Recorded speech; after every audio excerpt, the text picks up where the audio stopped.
live. Welcome to the weekly show of Classroom Without Walls. My name is I'm the host of this weekly show, and join me live is my dear friend Mario. And today we are going to discuss how to build a profitable business by leveraging podcast. And we are live right now on LinkedIn, on Periscope, on Facebook, on my personal page, public page, and we're also live on YouTube. So if you are here with us right now, let us know where you are joining us from geographically and social media wise. I love looking at our global community. I'm actually in New York City. I'm at a big hotel right now. So I'm here actually with my son to attend an Adobe event tonight. So fingers crossed that my computer is now going to die. And so today we are discussing podcasting. And before we get started with our live Q&A, I just want to take a few minutes to introduce our amazing guest, Mario Peroka. I hope I said your last name correctly. And Mario is the host of 10 Minute Mindset podcast, and he's also the founder of Launching a Podcast. And Mario has been doing podcasts since 2011, so definitely for a long time. And he's also the author of 3 books and has appeared on 50 different TV programs. So we're really honored to have you join us live, Mario, and I can't wait to learn more about podcasting. And so that you and I, everyone in the audience, we can learn some tips, some tricks, some strategies, and to leverage this platform to have more impact and income and influence. So thank you so much for being here with us, Mario. Dr. I'm so happy to be here. It's so exciting. I interviewed you on my podcast not so long ago, and we had such a great time that you invited me. I'm so grateful you invited me to be here, and I just can't wait to, chat with everyone and provide any information I can. I love podcasting. I love the topic, so it's going to be so much fun. I'm just so happy to be here.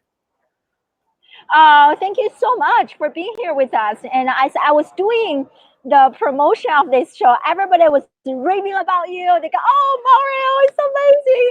So I'm really excited. So do you want to add something real quick to my very brief introduction? I think you covered it really well. I mean, I've been in the podcasting game for what seems to be a long time now, and I love the medium. I was in radio, I had my own, as Dr. I mentioned, I did a lot of TV. I did a lot of media promotion after my books came out, and so I did a bunch of TV appearances, and that led me to hosting my own radio program on terrestrial regular radio, hosting my own television program on local cable, and I was also writing 3 regular weekly columns for the local newspaper. So at that point in 2011, I had my hand in pretty much every form of media. And that's when I discovered podcasting. And to me, I saw podcasting right away, and I saw all the benefits that it had over terrestrial radio. And I just saw the potential. And that's why from that point, I really focused in on podcasting, because I just saw that, the immense reach you can have, and the fact that you can niche it around a specific topic and really gather a community. Because as Dr. has shown here with her show and her community and what she's doing, the power of community is just huge. It's immense. And if you could take a niche topic or a topic and gather like-minded people around it, it just creates so many opportunities for everyone. And podcasting is a very consumable way to do just that. Just much like you do with your show, it's just a different form of media, but it gathers people into a community and provides such a huge opportunity for everyone. And that's what I saw in podcasting, and that's why I started with it 8 years ago, and I'm still going harder with it today than I have in the past. And I love it so much.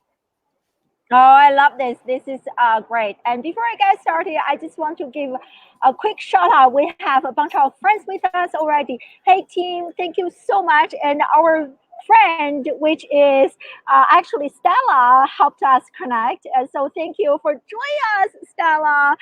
And this is really awesome. And my dear friend Peter is in the comment section monitoring everyone's comments. If you guys have any question, please make sure to tag Peter. He's on Facebook, on Periscope, on YouTube, and on LinkedIn. And so let's get started. And you kind of mentioned this briefly. I know that you used to be a chef. and now you are a podcaster. So what inspired you to have such a huge career shift from being a chef to a host of a podcast? That's a great question. Ever since I can remember, I mean, communication, talking specifically, has always been something that I've done. I was talking at an extremely early age, and my mother likes to joke, she hasn't been able to shut me up since. And so talking's always been something that I really liked, and entertainment as well. And I used to stay when I was a young child. My parents traveled a lot for business for like weekends and such, and usually I'd go with them. But at times that they couldn't take me, I would stay with my grandparents.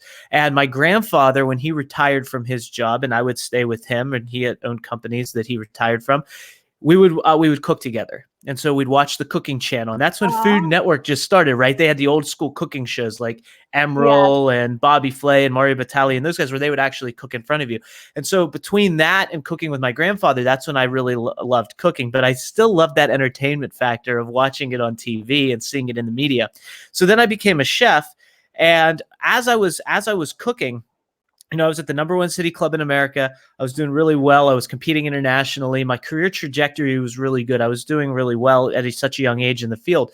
But as things have it in that field, I call it the perfect storm. It was a very competitive environment. I was working very long hours. I was stressed a lot. And it just seemed like my life revolved around that. And when that happened, because I had access to such great food all the time, I ended up gaining a lot of weight. And because of that, it started not only to take a toll. It's funny, but that's what happened. And I was always an athlete up to that point, so I didn't really know what to do. And not only was it taking a toll on me physically, but emotionally. I was very short-tempered with people. I wasn't happy a lot of the time. I just wasn't in a good place. And so my father, who, as I mentioned, he's a chiropractor and also a neurologist and a functional medicine practitioner, I called him and I said, "Hey, look, I need to lose weight, and I don't really know how because I've never had this problem before. And can you help me do this? Because I think that's the thing I have the most control over." So he said, "I'll help you, but you have to do everything I say. You have to commit. You can't just say you want to do it and then not do it." So I said, "I commit. Let's do it." So in 6 months, I lost 70 pounds, felt better than I ever felt. My energy went up. I was back at the gym and my whole mood shifted. And at this time, because that was such a visual transformation, people started asking me what I was doing. And so I started to coach people on weight loss. And that's what initially led me to shift from cooking to coaching. So I always tell people, I didn't choose one to ever be a coach. Coaching chose me. It just found me. So I was doing my taxes that year, and I realized I made more money coaching than cooking. And that's when I said, I haven't even tried to build this business. I wonder what would happen if I actually tried to build it. So I left cooking, started building my coaching business.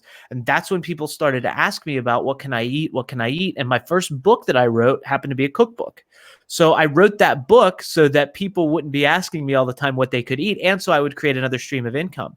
And that book is what launched me into a media tour because I had to promote the book. So I was going on TV promoting the book. And then it led to my radio program. And that's what led to me discovering podcasting. So it was that was a long story, but that's how I went from cooking to podcasting. And because I was always someone who was interested in the entertainment field and someone who always had the gift of gab, so to speak, it was just a natural transition for me. It was like I found what I was supposed to be doing, and it just felt right. And so that's why I've been there ever since. Wow, this is such an amazing story. And I love this. And I love how you mentioned that coaching has actually chosen you, because when I started my social media career, I was trying to be a better teacher. But the more I'm active on social media, like social media is actually changing me. It's now giving me a kind of a different career. So that is really, really interesting. So thank you so much for sharing with us. And you mentioned earlier you have been podcasting since 2011. So can you just quickly share with us how has being a podcast host transformed your own professional career? Oh, big, big, big. Because number one, it helped me learn the value of relationships, because that's what it's about. When you listen to a podcast, and when I say listen to a podcast, I'm talking about the ones that are done really well, because one of the things that people say to me a lot about podcasting is, "Oh, isn't it saturated? Aren't there so many podcasts out there?" And my answer is always, yes, there's a lot out there, but there's very few people doing them really well. Just like if you would get in your car and drive to the nearest town, there's probably restaurants all over. But over the course of the next year, I bet more restaurants open. People don't come in and say, I want to open a restaurant, but it's saturated. There's too many. So it's the same thing here. So when someone is doing it really well, there's a lot of different things going on there. There's a lot of dynamics. There's got to be, and you do this all the time, Dr. I, when you're doing your show. There's the relationship between yourself and the guest, the relationship and the conversation between you and the audience, between the guest and the audience, you, the guest and the audience. So there's a lot of different things. So managing those interactions and those relationships in real time is a huge skill set. And professionally, whenever you're in a sales situation or a business building situation or a networking event, that is huge. And that helps you because it just helps you with the communication.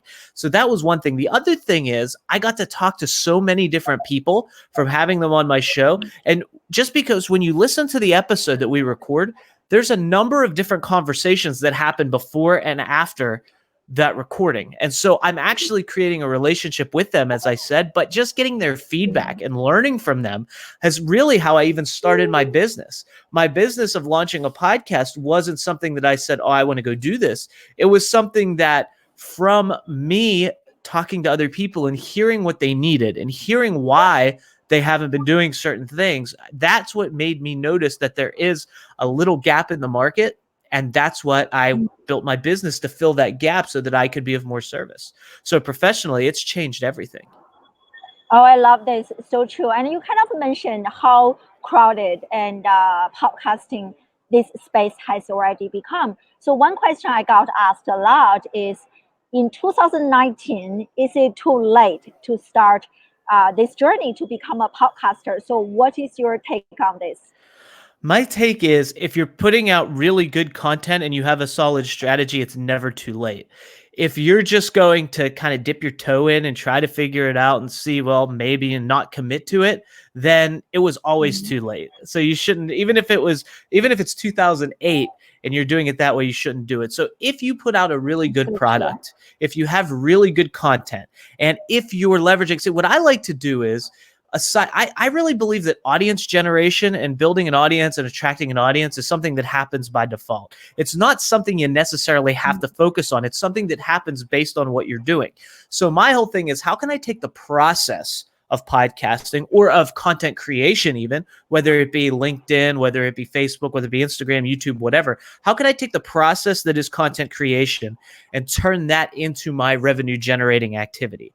So the actual process of creating the content is what generates revenue and builds your business. If you can do that, then the content will go out and it'll do its job and you'll build really good content. But if you're building content or creating content just to create content or just to accrue an audience, you'll never stay consistent with it. So the question becomes, how can you use podcasting or vlogging or whatever it may be that you are very, very good at, blogging even, to become your revenue generating activity? So you continue to do it. You continue to put out really good content. And if you do that, your audience will find you and you'll find them. Building an audience takes 3 ingredients, and it's always the same on every platform. It takes time, effort, and consistency. If you put in the effort to create really good content and you put it out consistently over an extended period of time, you'll build an audience. They'll find you and you'll find them. The question is, what keeps you going long enough to create that valuable content so that that process unfolds and takes shape? So an audience generation, that's something that happens by default. An audience will follow you and be attracted to you if you're doing cool things. You don't build the audience and then figure it out. That's not how it works. That's like saying, give me heat and then I'll build the fire. It doesn't work that way. So you got to figure out what's the content you're creating and how do you monetize the content creation process? Because if you can do that and put out really good content, that'll keep you doing it and you'll build an audience, and then opportunities will abound from that you probably aren't even aware of yet today. Yeah. Yeah, I love this. Like, so many great points. I just feel like I need to stop you. So you mentioned the importance of strategy. I cannot agree more with you. So if you don't mind, maybe you can give us a few specific like tactics and strategies. I saw that my dear friend Vicky, who just launched a podcast this year. And so for people who are just starting out on this journey, what are some tips that you can share with people that they can be more strategic and in terms of growing an audience, growing their show, and eventually to monetize their content? Well, I think the first thing you need to understand is there's a huge distinction between monetizing a podcast or monetizing content and monetizing an audience. In order to monetize an audience, that's things like Mhm. sponsorships, selling books to them, selling products to them. In order to monetize an audience, you have to have an audience. So that's a long-term play. It's Mhm. something that's absolutely possible. People are doing it, but you have to either have an audience or you have to put in the time to build the audience to get there. And the biggest problem I see in podcasting is that people jump when they're building their show or they're launching their show, they jump straight to, what do I want my outcome to be? I want sponsorships. Well, sponsorships for someone who, if you don't have an established audience and you're not established in your niche and you're just launching your show, it's probably a 3 to 5 year play. If you're very consistent and you put out really good Mhm. content, you can do that in about 3 to 5 years. And, even that's being a little, that's saying a lot. So the idea is, if that happens strategically, great. That's a cherry on top. That's icing on the cake.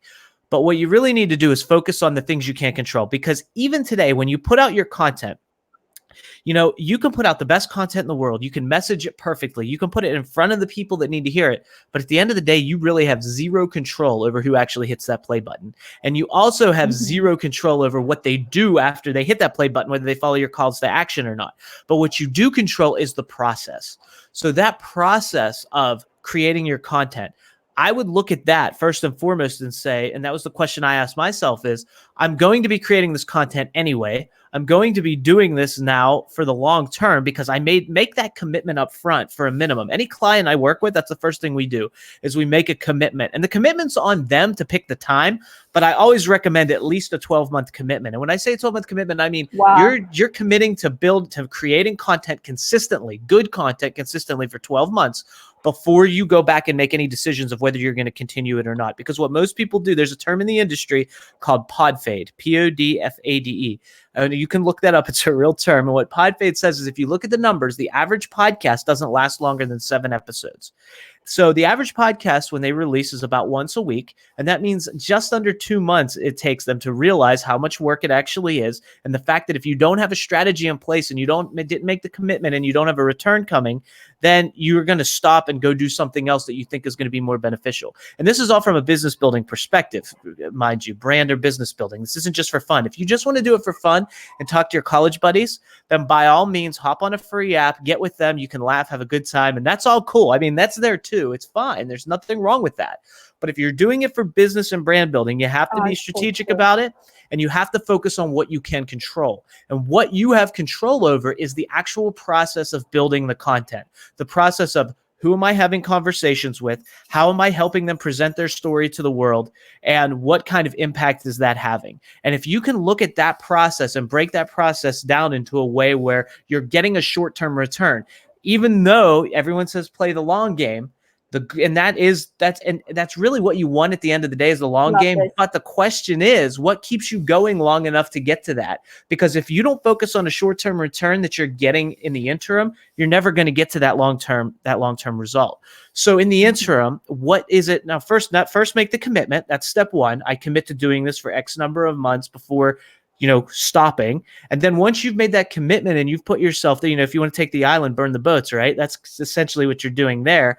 Now that you've made that commitment, look at the process and think, what's the short-term return that I want to generate from this? And how can I make the content creation process generate that return for me? And if that's the case, that becomes your business, or a very vital tool to your business, whether it be lead generation, whether it be just creating awareness, whether it be creating conversations that matter, is what I like to call them, whether it be selling books, getting more speaking gigs, whatever that is. If you can make that content creation process generate that result, then you'll never have to worry about not being consistent, because the lifeblood of your Mhm. business will depend on you actually building that content. And then simultaneously, as you're doing that process of building your business, you're putting out valuable content that is going to attract other people to you. And that's a Mhm. bonus. That's the byproduct. Now, I like to tell my clients too, I say, hey, look, if you commit to this for, say, 3 years, because that's what I did right out of the gate, is I made a 3-year commitment.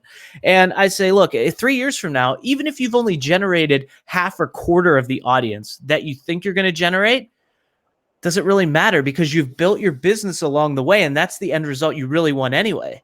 But if you have built the audience, then even better, because now you have even more opportunities. So your business Wow. isn't predicated on what you can't control and what other people do. It's predicated on you doing the work and showing up every day and providing that value and doing what you do. And then, the other stuff will come. The stuff that you can't control will take shape based on what you're doing now. Wow, so many great points. I just love this. And we also have a few quick questions from the audience.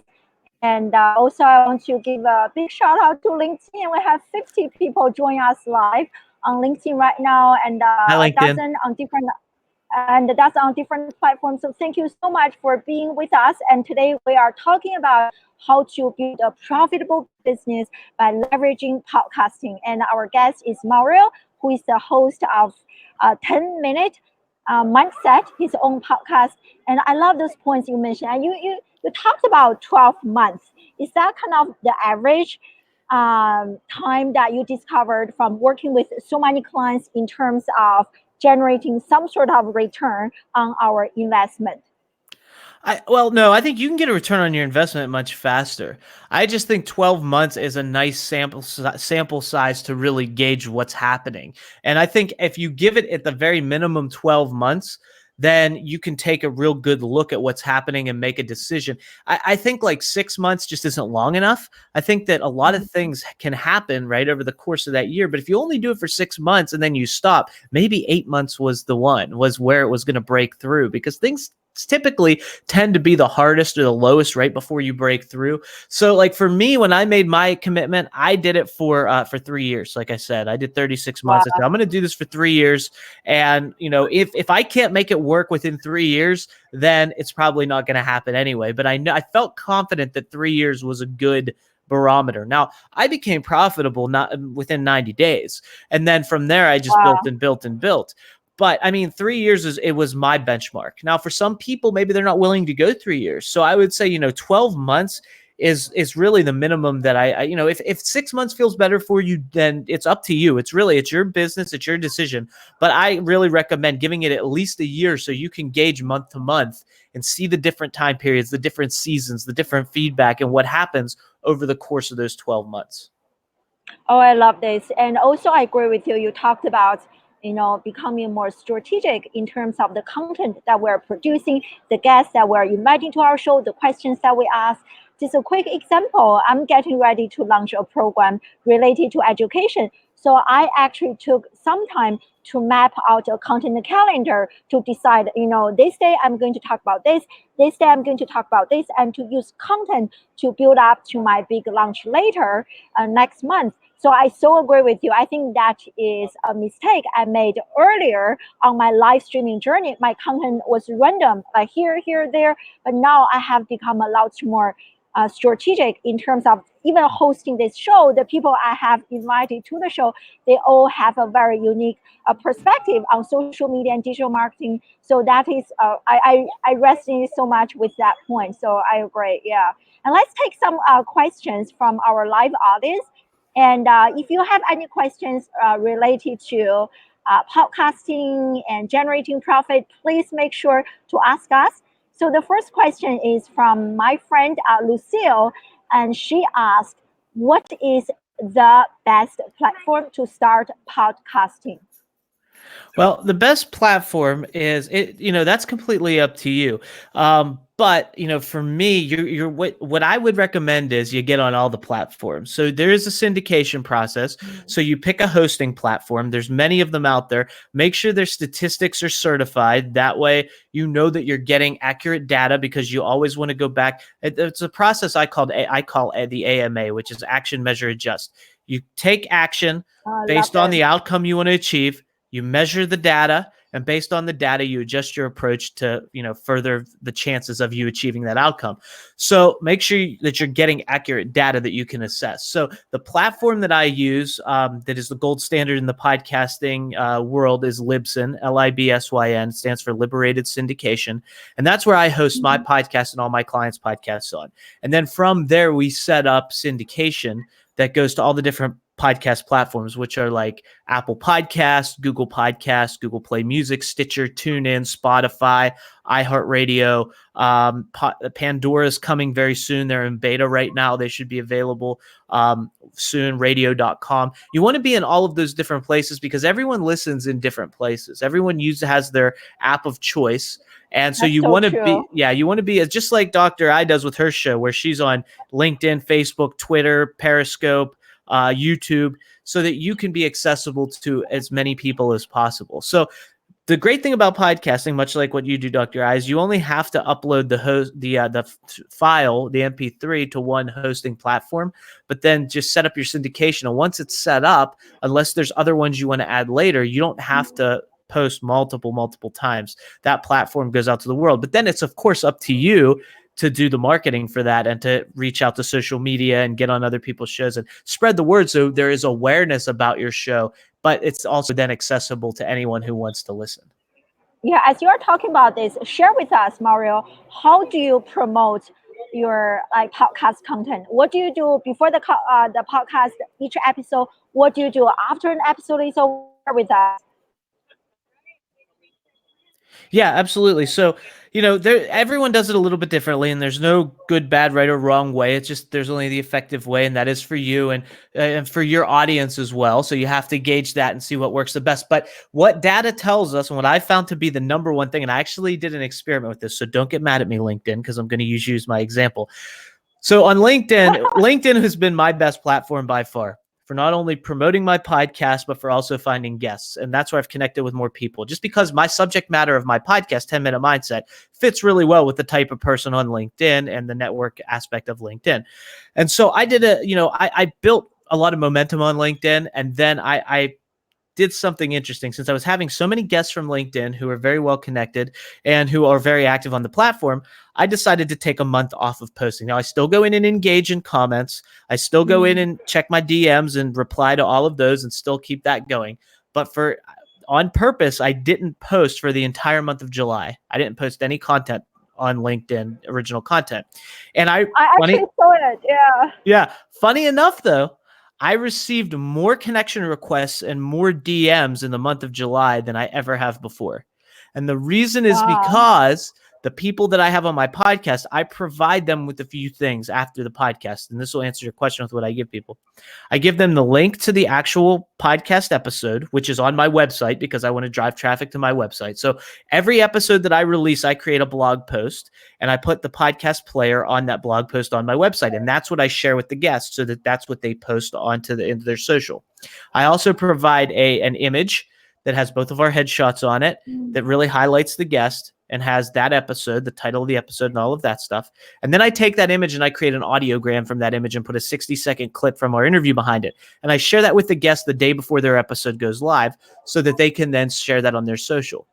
And so if you make it easy for your guests, number one, the first thing you need to know is this, because this is something that a lot of people overlook. If you help your guests tell their story really well, and you help them, create something that they're really proud of on that podcast, you won't have to ask them or tell them to share it. They will want to share it because they're proud of it and they want people to hear it. So if you have a guest that doesn't share, one of two things either happen. Either one, they didn't know, you didn't inform them that it was live and they didn't know to share it. Or two, you didn't do a very good job as the host helping them tell their story, so they didn't really feel compelled to share it. So those are the two things you have to look at if they're not sharing it. But them sharing it is more valuable than you sharing it, because you sharing your own stuff, what that really does, if you look at the data, this is all data-based, you sharing your own episodes, it tells people who already listen to your podcast and are already interested that you have a new episode. It generates awareness for people that already know. If you want new listeners, you need to have third-party validation. That's so vital. So that's why I send all of these things to my guests, because I want them to share it. Them sharing it is way more important and way more impactful for my podcast growth than if I would share it. Because if you share your own stuff, people go, well, of course he or she loves it. They made it, right? But if someone else shares it and says they love it, now they're going to go, oh, I trust so-and-so. He's my friend. If he likes that, I probably like it too. I'm going to go check it out and see what it's all about. So making it super easy for your guests to share the content, and then the people closest to them we'll share it as well. And I also tell my guests that as we're in, post recording, a lot of the times I'll say, hey, look, if you want more people to listen to your show, absolutely share the content that I give you to share. But then reach out to people that are closest to you that'll do you a solid. Your mom, your dad, your aunt, your uncle, your best friend from high school, whoever it is, and send them the info and say, do you mind sharing this? I was featured on this podcast. Do you mind sharing this on your Facebook or on your Twitter or on Instagram? And if they do it, that's going to make a huge impact and drive listenership to your podcast. And then the beautiful thing about podcasting is if someone listens to an episode and they really like it, it doesn't take much for them to click that subscribe button. And as soon as they do that, now they're getting your episodes, however your frequency is, on a consistent basis. And here's the real kicker. If you're someone who loves to guest on podcasts, it's a good thing to do. I highly recommend it at all times. But as a guest on a podcast, your best call to action is going to be listen to my podcast. So if you have a podcast and you tell people, because listening to someone's podcast, as I just mentioned, very low commitment level. If they listen to your podcast and they don't like it for whatever reason, because it's probably the first time they ever heard you, they're trying to feel out whether you're kind of worth that spot on their calendar every Wednesday on their drive home from work or whatever, when they would listen to you. And so they'll listen to a few episodes, and if they don't like it, then they just stop listening. No one's the wiser. Doesn't hurt anyone. If they listen though, and they do like it because you have really good content, they're going to listen to a few more episodes. They're going to click that subscribe button. And then over the course of time, as they listen to you regularly, they're going to begin to know, like, and trust you. And when that happens, whatever your real call to action is, whether it be join my email list, join my Facebook group, sign up for my program, do whatever it may be, because they know, like, and trust you, the chances of them converting and actually doing that go up exponentially. And so you pepper that call to action within your podcast, and you make your guesting call to action, listen to my podcast. Because think about it too. If you're on someone else's podcast, you're already talking to an audience who listens to podcasts. So it's not weird to them. It's not weird to go find you and give you a listen. So that's super valuable too. There's so many great tips. I really love how much easier you make sharing for your audience. I think this is something I need to improve. I have this hour-long interview. So what I need to do is to get some shorter clips to make it easier for people like you to share and to post on different social media platforms. So that is such a great tip. I really love it. And I love what Stella is talking about here. You want other people to talk about you, and that is the best marketing, because people are tired of us talking about us, and you want others to talk about you. So this is such a great point. I love this. And here I saw another question. Let's do another question from my friend. I saw this question. So Vicky, she's really interested in what you said earlier about generating profit in 90 days. So share with us, Mario, if you don't mind, how did this happen? And also, what was the reason behind this? Was it because a few years ago, it was not as crowded as today, the podcasting space? Yeah, great question. So, by the way, I'm going to address this one more time, and I want everyone to really grasp this. The saturation in the crowded space has nothing to do with anything. Period. I mean, you don't have to worry about it. You don't have to compete with anyone. It's all, it's a non-issue. So just get rid of that idea. And here's why too. The great thing about podcasting is that it facilitates conversations, and conversations lead to so many different opportunities. So here's the pathway that I kind of look at. Before anything can happen, if you have a service-based business, or if you're trying to sell a product, or you're trying to drive revenue, before anything can happen, the number one thing you need before anything else is you need to get someone's attention, right? You need to get their attention to have a conversation with them. So I don't mean like competing against all the other podcasts. I mean simply reaching out to someone and saying, hey, you look like you could be a great guest for my podcast. I would love to feature you. I would love to have a conversation. Would you be interested? That gets people's attention really quickly. People who are even big time influencers. So using a podcast as leverage to get attention from people, and I'm talking in a conversational aspect, is huge. And that in and of itself is worth its weight in gold and worth the price of admission. So it starts with attention. From attention, it gets into conversation. You create a conversation that leads to a connection. You foster that connection into a relationship, and then that relationship leads to opportunities. And that's really what I look at from podcasting, is by me just doing the act of podcasting and putting out that end product is the end product. And that goes out and creates other opportunities. But just by doing the act of connecting and creating relationships, that leads to all kinds of opportunities. So when I started my podcast, so I just say that to negate the whole crowded space thing, because even if it's crowded and even if you only have half the listeners that you think you should have, because by the way, you'll never have as many as you think you should have, right? There's however many billion people in the world. I don't know why they're not all listening to my podcast every day. But anyway, that's beside the point. The thing is, so the crowded space doesn't really matter. It's all about the conversations to me. And that's something I noticed as I was building and looking and seeing what happens. But, as far as the, where were we talking about again? I just lost my train of thought. I had it for a second. Conversations. What was the second part of the question? Oh, profits. Got it. Never mind. Sorry. I got my own way. Profits. So talking about profits, when I started my podcast, I said I gave a 3-year commitment, and I did. And I said, in 3 years from now, and here's the other thing, you have to be super passionate about what you're talking about and what your content's about. Because when I started 10-Minute Mindset, I loved mindset. I was always going to, I'm a certified mindset coach. I've gone to tons of events. I do leadership stuff all the time. So I love the topic. It's something I can have a very good conversation about, and it's something I'm interested to learn more about. So that makes it a good topic for me to podcast about. And so I said, when I started the show, I said, even if I don't make a dime from this over the next 3 years, I'm okay with that, because I love the topic so much that it'll still be interesting and fun for me. And so that's super important. But there's a big but there. I'm a capitalist at heart. So if I can figure out a way to monetize it and create profit, I'm going to do it. And so it took me about 90 days to figure it out. And here's how I did it. I started talking to people, and I started having my guests on. When I first started my show, it was a solo show. But then I had people reach out and ask reach out and say, will you have guests and do interviews? And I said, absolutely. I said, I have a radio background, because I do a 7-day-a-week show, by the way. So 10-Minute Mindset, there's a new episode drops 7 days a week. I don't recommend that to anyone. It's very ambitious, but it's something that was important to me with my subject matter and with what I do, that I do it that way. But so I started having people. I said, well, alleviate a day that I have to create content, and it'll give the audience a new perspective and a different voice. And I love conversation, so it'll help that. So I realized that the magic in that conversation actually happened before we would hit record and after the recording was done. The recording was the recording, and it was great. And if you facilitate a really good interview, you can get really good information and share it with the world. And that's how you build your platform and your show and your audience. But the conversation that happened before and after was invaluable. And that's when you really get to know someone. You get to learn about them. You get to learn about what it is they need, how you can solve their problems. You get to learn about what they do behind the scenes. You get to connect with someone and create that relationship.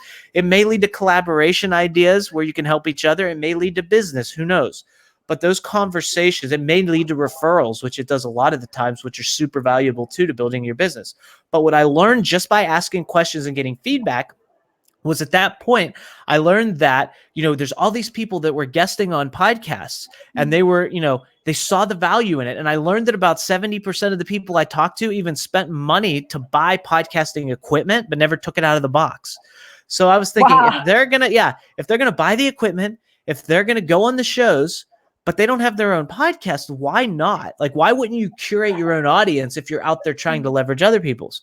And so I started asking questions about that to learn, why do you think it's valuable, but not valuable enough to do your own? And I got the same 5 answers every single time.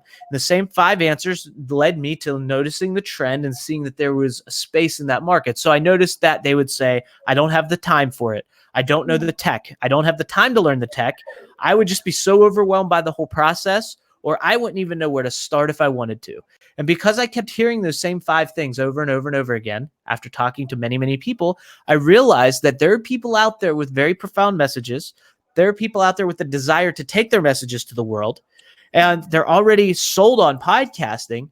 They just need the help. And so that's why I brought a few people together and created my team and built my company launching a podcast to help people with strong messages, take those messages to the world using podcasting without having to do the behind the scenes stuff. Because the behind the scenes stuff, while necessary, things like editing, artwork, uploading, syndication, hosting, publishing, all of those things, while they're necessary for a podcast that brings a return, there's not a great ROI for those people to do that. There's really not a huge return. Spending 4 hours to learn how to edit a podcast those hours would be much better spent for our clients to actually go out and create more conversations and create more valuable content where they're actually the expert in that subject matter. So they need, you're already an expert in your field, whether it be relationship coaching, regular coaching, leadership, speaking, whatever it may be. You're already the expert there. You shouldn't have to be an expert in podcasting too. So that's why we help them with the platform. And that's from talking and asking those questions, I learned that. And then since now that I know that, and now that we have the systems and the processes in place to help them do that in a very simplified way, now all the conversations I have either lead to people wanting to do that or people who know people who want to do that and they refer them. And so the other thing to take away from this is your podcast doesn't necessarily have to map directly back to your business. Now, your podcast and your business should be different things, right? So you're not going to monetize your podcast right out of the gate. You're going to use your podcast to build your business, whatever that may be.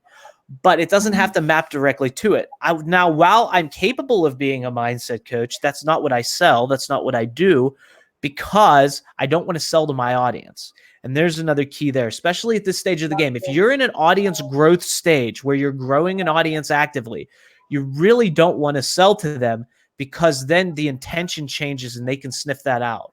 So if you look at the best example I can think of that does this very, very well is Gary Vaynerchuk. As much as, his style, whatever, you can say what you want about the guy or whatever, the Gary V brand, he gives everything away. He created that 80-page slide deck that he gave away. He gives away content all day long, and he doesn't sell anything through that brand. His business started as VaynerMedia. Now he's got a whole different list of businesses, but it started as VaynerMedia, and he would sell social media services to large companies, $1 million, $1 billion companies. And so that he's creating this whole brand of awareness. And then, so what do you think these companies say when he sits down with them? When he would sit down with them, he'd say, look at my personal brand. Look how many followers I have. Look how much attention I'm getting. Look at the buzz I'm creating. What if I could do this with your company? And then that creates these huge deals. So he doesn't have to sell to his audience, but he uses the fact that he has that audience to sell to his customers. So it's a mapping thing. What you sell. So most people, they have this thing where they go, I want to start a podcast. I'm a relationship coach. So I'm going to podcast about relationship coaching. And then everyone who listens is going to want to buy my services. It could happen, but very unlikely. You want to create a podcast that first and foremost, from an audience perspective, provides value with zero expectation. It just provides value. That's going to attract more of an audience because they're going to know you're there for them, and that's going to make them want to show up for you. And I'll say it one more time because that's super important. If your audience knows that you're there for them, that will make them want to show up for you. And so that's how you generate an audience. And then you look at what you're doing and you say, how can I then position this product to drive revenue on the back end? And so for me, I put out this great content with my guests about mindset, about having, positivity, about thinking better thoughts, having a better day, leadership, all of spirituality, all of those different things. So the audience shows up every day knowing they're going to get value, and that's all. That's what I'm there for. That's all they can expect, and that's all I expect is for them to show up and consume. And then on the back end, I'm creating conversations and referrals that lead to me building my business. And then when I build my business, I'm serving someone that way too and helping them build their platform, so everyone wins. And so from your question, how do you build profit? It takes a little strategy and creativity. But if you put your head together with someone who's been down that path or who can see it from a different vantage point, it's like you're so into your own stuff that it's hard for you to see exactly how to do it. Like if you take a book and you're reading a book and you take this book and you put it right up like this and you try to read it, it's real hard to see the pages, right? And read it. But if you hold it back, now you can read it. Now you can see it. And so that's kind of what happens with this. You're so into your own stuff. It's really hard to take what I'm saying and apply it. But if you can like step back or talk to someone who can talk with you and step back and take that bigger look, then you can see where the pieces fit together and how the content drives attention and provides value, but then how the process of generating that content leads to revenue generating activities. Does that make sense? Wow. Oh, so much sense. So much sense. I love this. And my question is, at which point, sorry, there's something in the That's background. Okay. So at which point in your podcasting career did you discover that you can actually launch a business to help other people launch their own podcast? Like, how long into the journey did you launch your own, like launching a podcast business? Well, that happened on the heels of 10-Minute Mindset. So I launched 10-Minute Mindset. Now, I've been podcasting for 8 years, but I haven't had the same show for 8 years, because that's the thing about podcasting too. You can change. You don't have to keep the same show. If you're doing something and it's either not working or you have a better idea, you can always move to that, as long as you don't mind losing the momentum that you built. Now, I say once you build momentum and you see that momentum and it's doing really cool stuff, stick with it and stay consistent. But if you just can't get in there and grasp it, you can always pivot to something else until you get that foothold. And so 10-Minute Mindset kind of took off right away. It was something that really did give me that foothold. I knew I was going to be there. And so it took me about 45 days after I launched 10-Minute Mindset Wow. to realize what was happening. And that was in April of 2018. And that's when, we launched the business. And don't get me wrong, the business has changed since we launched it. I mean, we launched the business to help facilitate podcasting. So initially, I thought we put together an 8-week program and we were going to help other people launch their podcast. And then after 8 weeks, they were going to have everything they needed to do their own podcast. And so what we learned was from doing that, again, I really believe, if you as in a quote that says, I heard one of my mentors told me this a long time ago, and I would say, how do you do this? Or how do I do this? And he told me, the work will teach you how to do it. And I really believe in that. So if you just start doing the work, you'll learn how to do it and you'll make little distinctions.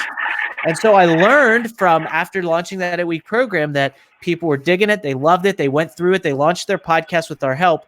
But then when it got to the point of continuing the production process and doing the editing and doing all of that stuff on a regular basis, they would come back to us and go, this is great. I know how to do it. Thank you for teaching us. But how much to have you do it for me? And at that point I said, okay, I had a number. It wasn't just one person. It was a number of people asking this. This is a service that's in demand.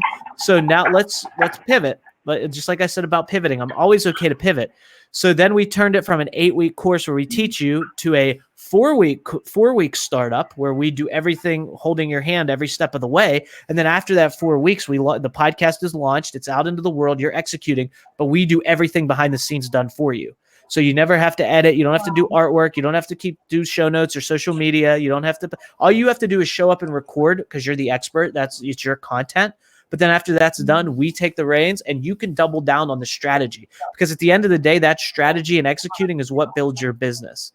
The behind the scenes stuff, while necessary, is much better off being outsourced to people who do it really well. And then while you focus on having conversations, creating value, and connecting those dots to build your brand and your business. Wow, I love this. I'm such an advocate of taking action. And as I'm listening to your story, really the process of launching and hosting and showing up consistently has given you such a high level of clarity on what you need to do to build a business. So I really, really, really love this. This is amazing. Thank you. Yeah. And the other thing I'll mention is pillar content is super important. And that's something else you'll hear Gary Vaynerchuk talk about a lot, just to reference him one more time. But pillar content is that piece of long form content that you can create that'll be consumed, that you can then create smaller pieces of content from and drive people back to the longer form to consume.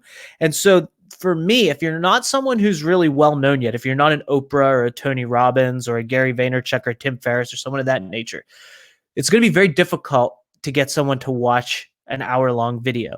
Now, Dr. I can do it because she's been doing it for a long time and she does it live, which makes it so much more exciting. So she's got that part nailed. But if you're someone who's just launching, for me, there's 2 main ways that people will consume long-form content from you right out of the gate. Well, 3 major ways, but 2 of them are very pertinent online. The 2 ways I'm talking about are either through audio, which would be podcasting, or through reading, which would be blogging.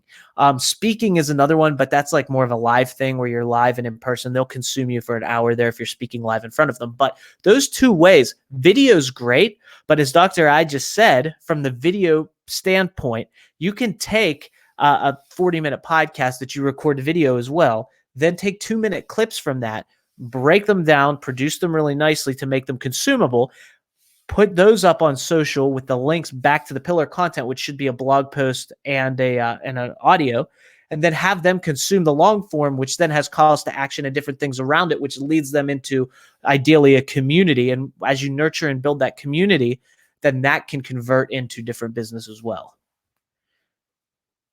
Wow. First of all, thank you so much for the shout out. And I love what you mentioned. And I think video is very challenging in the sense that it is so live. Like just now, I had to walk from one location to the other location because my computer was dying out of power. And you guys heard the background noise.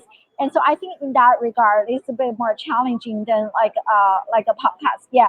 So here, like let's I know we're almost running out of time, and let's take another question from the audience. I saw my friend Jessica ask this question.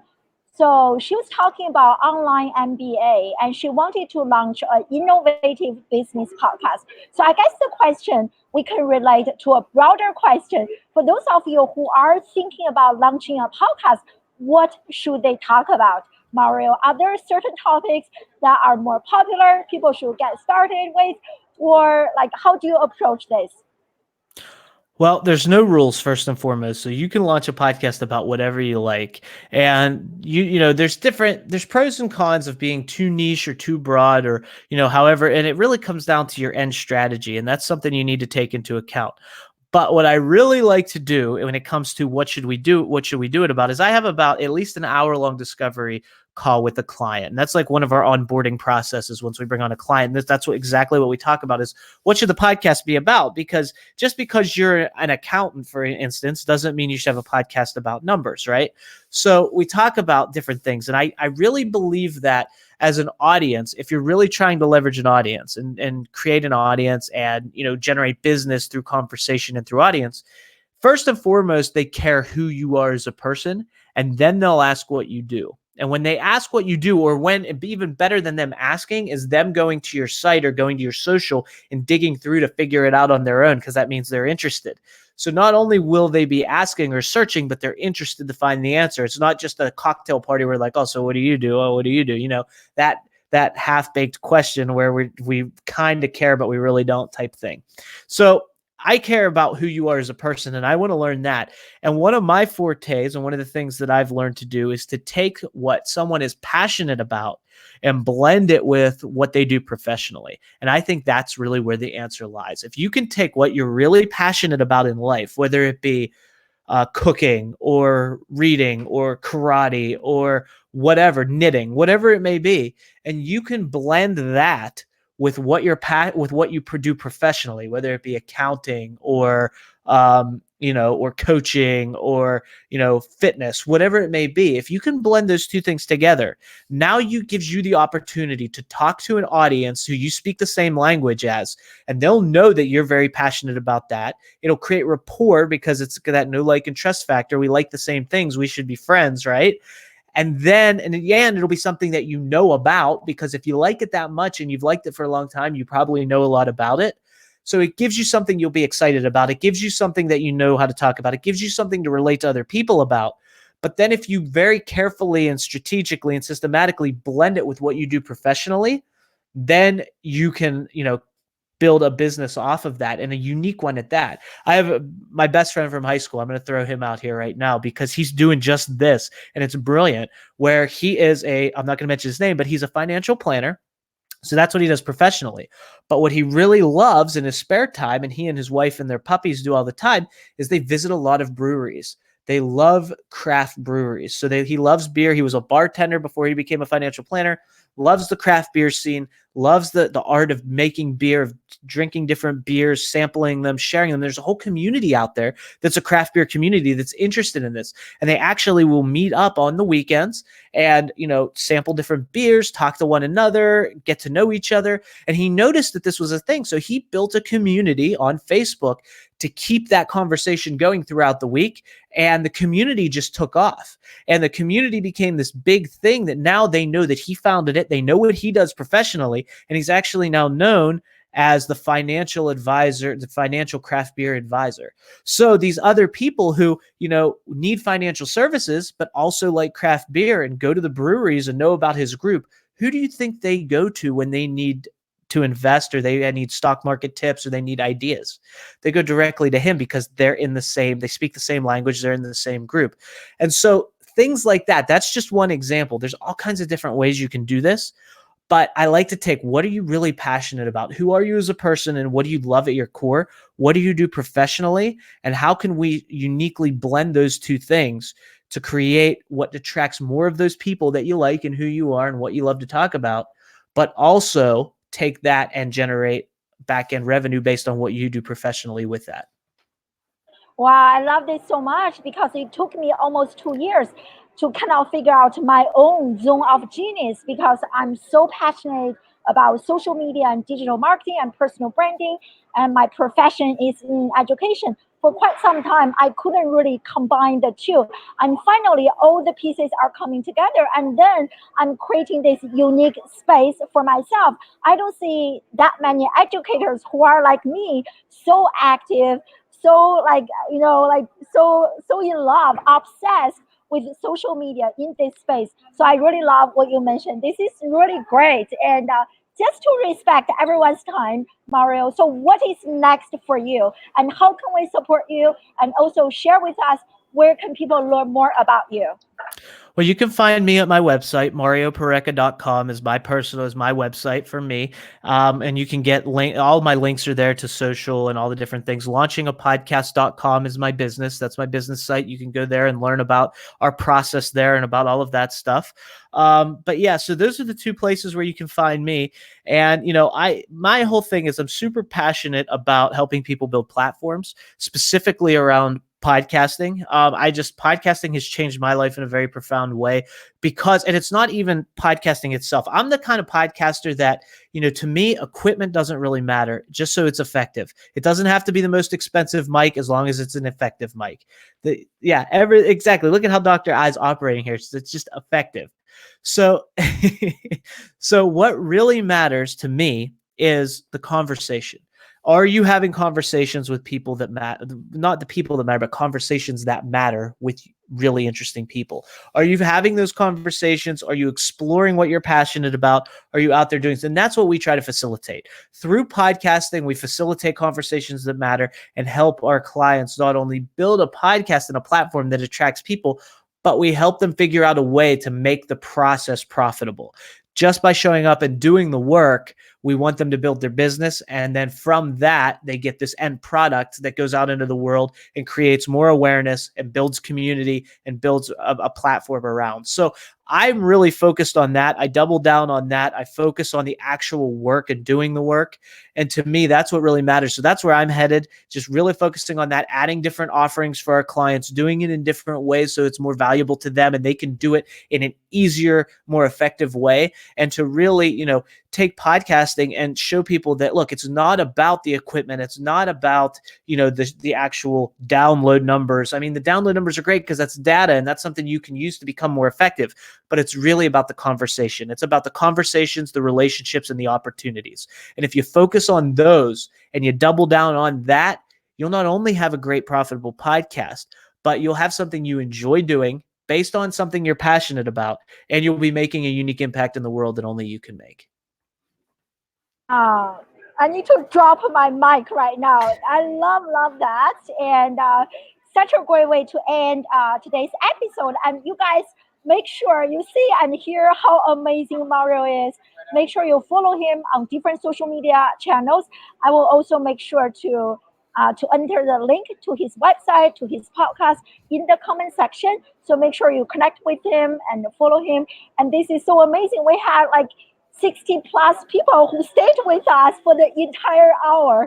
So thank you so much. And I'm so sorry I don't have the best connection today. But thank you so much for being so patient with me. And next week at the same time, same location, and I have someone from Co-Schedule to join us, and topic is to be determined. And I hope to see you guys next week. And thank you so much again, Mario, for such an amazing conversation. And everyone in the live audience, I see that a bunch of you guys share your own podcast. Make sure to subscribe and support each other. And thank you so much. See you next week. Bye. Thank you.